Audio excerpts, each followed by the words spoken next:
All right, here we go. 1, 2, 3, 4. Here's the audience. Can you make sure it's on me again? Not Jim's pasty legs. Are we good? Not Jim's pasty legs. Keep my pasty legs out of your grade.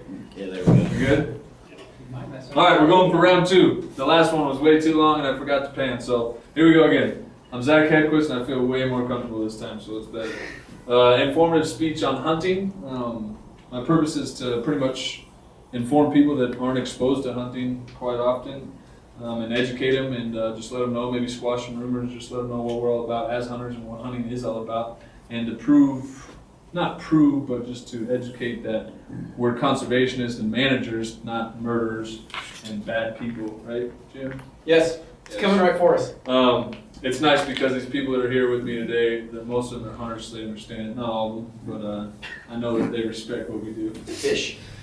Yes. All right, so to start off, I want to start with some numbers, some pretty big numbers. 41,000, 500,000, and 100,000. Respectively, that's the populations of elk, white-tailed deer, and turkey in the United States of the 21st century. Today, or as of January 2014, there's 1 million elk, 32 million white-tailed deer, and 7 million wild turkeys residing in the United States.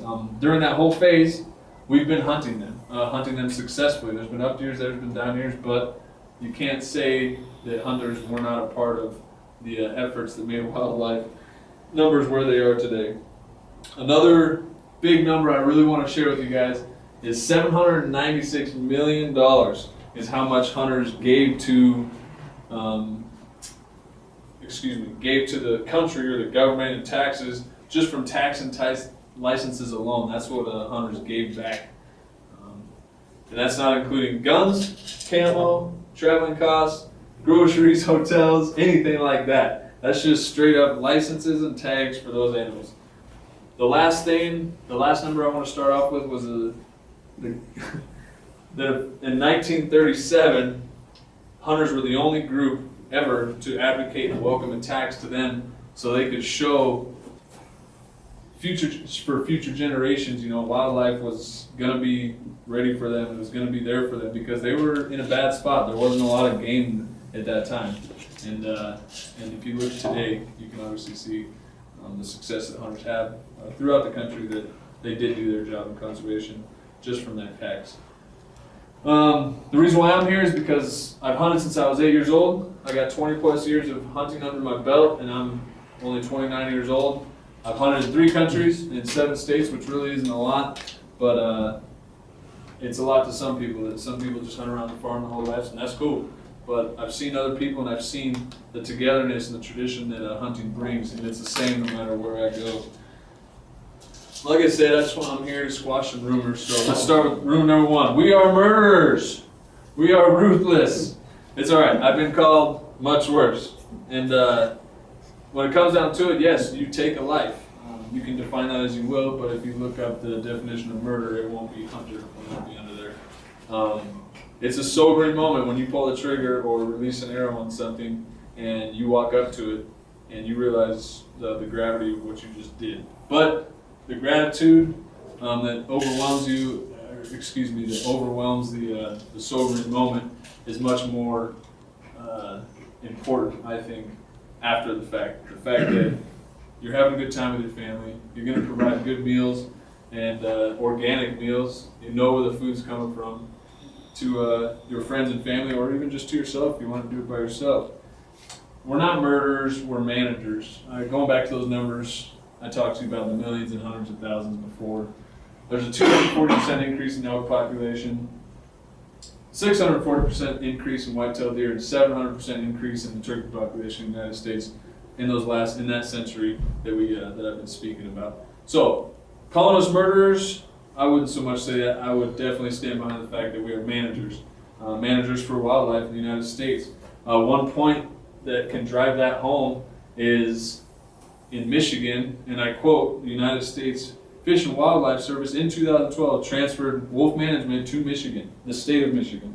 The state legislators designed wolves as a game species and allowed hunting via Public Act 520, end quote. You think legislators and the U.S. Fish and Wildlife Service will allow hunters to take control of a vulnerable species because they're unsure if it's going to work? No. In this day and age, wolves are a really hot topic, and legislators, biologists, environmentalists know that letting hunters have control of wolf population is going to work. They want to get the balance. They may think that we're just out there to go kill a trophy and put a wolf on the wall, but that's not the case. We're going out there because we want the balance back between predator and cervidae. Cervidae being the moose, the deer, elk, anything with a hoof and fur pretty much in the United States, a mammal. So back to being trophy hunters, that's another rumor we get. It's unwarranted falsehood, and it's crippling wildlife populations as well to think. When you think about high fence hunts and stuff like that, it's not just about trophy. But don't get me wrong, having a big rack in your house is really cool, but I know that grinding up 60 pounds of elk meat for hamburger is a lot cooler, and that's just a fraction of the meat. Being with your buddies, being with your family, your friends, and just hanging out, filling up your freezer, saving hundreds of dollars on organic meat is something that not everybody can say they do as a hobby. So, who knows what you're getting from a slaughterhouse? That's one of the biggest things I want to see, that's positive about this hobby, is that it's organic. I know where this food's going to. I know my family is going to be good with the food I give them. I gotta hurry up because I'm running out of time. I want to end with 17,000 anglers, 17,000 hunters, 82,000 anglers contributed to $10 million in tax revenue just from license and tax loans in the state of Delaware alone last year. There's no other program or hobby in this country that has saved that many wildlife that I talked about and gave those kinds of numbers that I've just provided with you today in the history of the United States. So on that, I end. Thank you. Yeah, pen it. Oh, pen. That was way worse than the first one. Did you pan it? I did, that's what I was It was spinning alright. around for. It was All right. okay.